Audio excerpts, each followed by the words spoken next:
Yahsabu anna malahu akhladah. Mereka mengira hartanya akan mengekalkannya. Yahsabu ini fi'il mudhari ya, sekarang dan terus menerus. Yahsabu berasal dari akar kata hasiba. Jadi secara makna bahasa Arab klasik dulu, artinya itu bisa menghitung, mengukur, mempertimbangkan, menyimpulkan berdasarkan hitungan. Nah, dari akar kata yang sama lahir hisab ya, perhitungan. Nah, yang menarik yahsabu itu bukan sekedar berpikir ya. Lebih tepatnya ia sampai pada suatu keyakinan berdasarkan perhitungannya itu. Jadi ada kesimpulannya. Nah, itu yahsabu. Dan kenapa nggak pakai ya'lamu atau yadunnu ya? Kalau pakai ya'lamu, jadi ya'lamu annama lahu akhladah. Mereka mengetahui bahwa hartanya mengekalkannya. Kalau ya'lamu itu kan mengetahui fakta, mengetahui sesuatu sebagaimana adanya ya. Kalau ya'lamu annama lahu akhladah, jadi ia tahu hartanya itu membuatnya kekal. Ini nggak cocok karena yang diyakini itu salah. Bahkan Allah tidak menyebutnya sebagai pengetahuan. Ya jelas orang harta itu kan akan ditinggal, nggak dibawa mati. Jadi nggak cocok. Kemudian kenapa juga nggak pakai yadunnu, don, prasangka. Nah, kalau yadunnu kan itu artinya menduga, menyangka. Nah, ini kan belum jelas.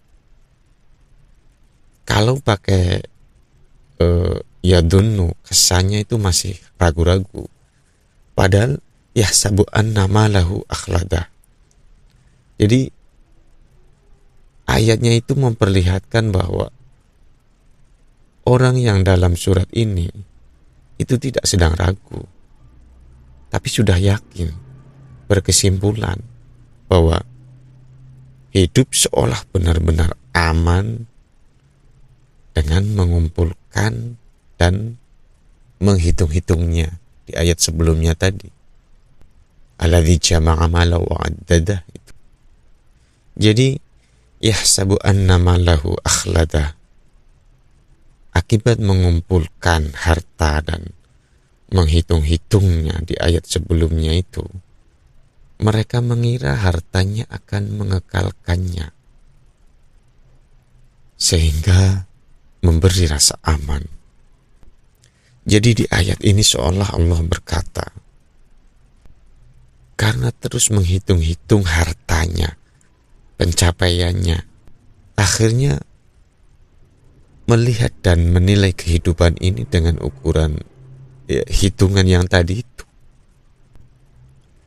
Jadi menghitung di luar diri menjadi cara menghitung di dalam diri. Lama-lama bukan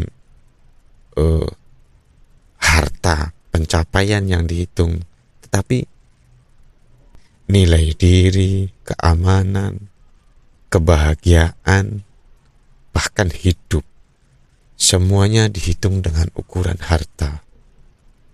Contohnya ya, awalnya kita menghitung apa yang kita miliki.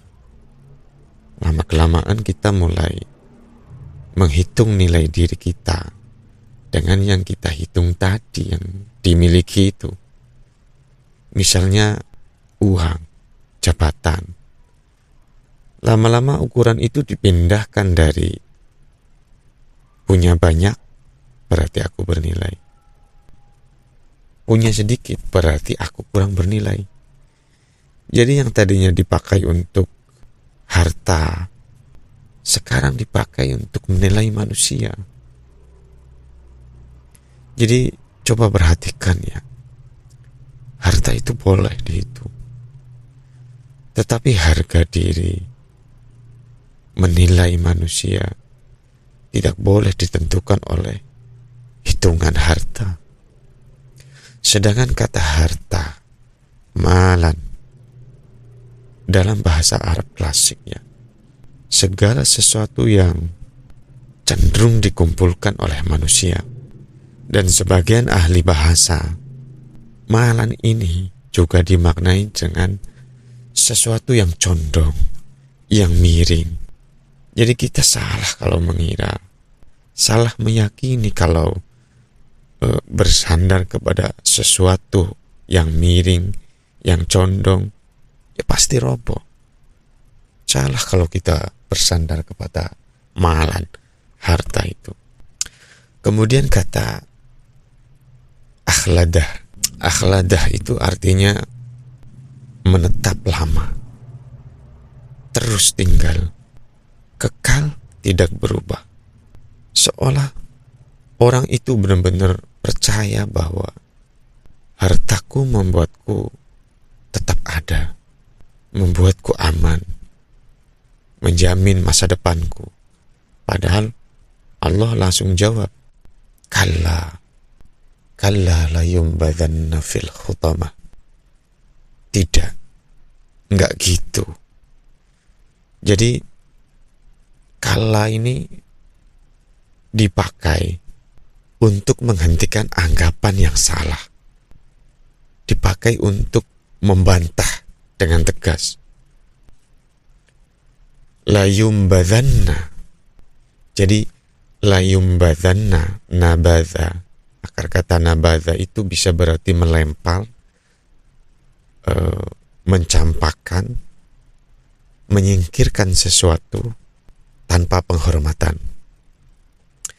Jadi orang pada ayat sebelumnya merasa penting, bernilai, justru dicampakkan seperti tidak berharga.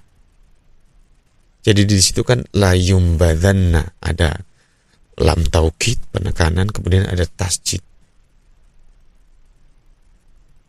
Sungguh orang yang beranggapan seperti itu maka akan dilemparkan, dicampakkan seperti tidak terhormat gitu loh, seperti nggak berharga. Dicampakkan kemana? Fil khutamah, ke dalam khutamah. Ini asal katanya khutamah itu adalah khatama. Dalam bahasa Arab klasik dulu artinya bisa berarti menghancurkan, meremukkan, mematahkan, membuat hancur berkeping-keping, seperti daun kering yang diinjak. Jadi ada daun kering yang diinjak tuh bunyinya kres, krek. Jadi seperti ada yang pecah, seperti ada yang remuk. Itu asal kata khatama. Kalla la yumbadanna fil khutamah. Maka kamu akan dilemparkan, dicampakkan ke dalam khutamah, sesuatu yang meremukkan.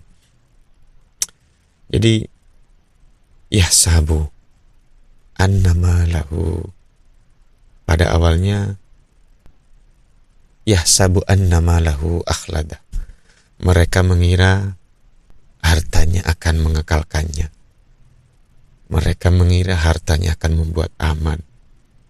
Kalla, Allah bantah, tidak, enggak gitu. La yumbadanna fil khutamah.